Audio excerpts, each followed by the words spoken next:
And this guy who was so scary a minute ago is shaking.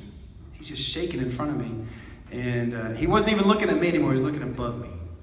And so he slowly backed away, and he got into the car, and he drove off.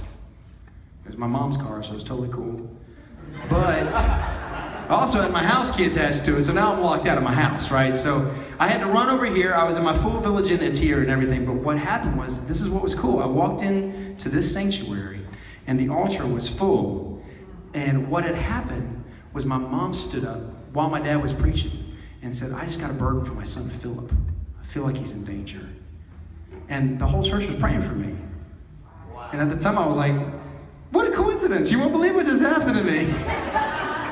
But in retrospect, it was literally like, okay, Phil's too stupid to pray for protection. I'm going to talk to his mom. And even though you can make fun of me, I bet all of you moms have probably experienced a similar thing. Am I right? So anyway, so we called the police. And this is what was weird and random, is that the FBI showed up at our house over here.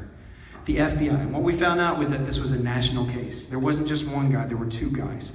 And they told us everything about it. They're like, no, there was one here in the driveway, but we guarantee there was one right around the corner because they left the car there. And so they had come up from Mexico, actually. They came up from Mexico, through Texas, through Oklahoma, into Wichita, and they were running from the wall.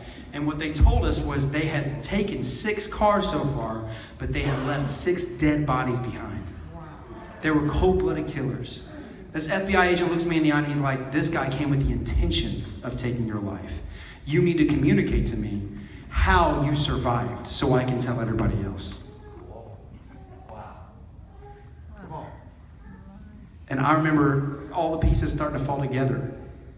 My mom and my church praying for me right next door. The guy looking above me like he saw an angel protecting me. I mean, literally just pale face, just... I don't know that he saw an angel protecting me because I never asked him. But something changed in his life because just a couple hours down the road, they turned themselves in. I know they got caught and they turned themselves in because when the lawyer was about to try them, they had initially subpoenaed me and they said, no, there's no need for you to come testify against them. They pled guilty.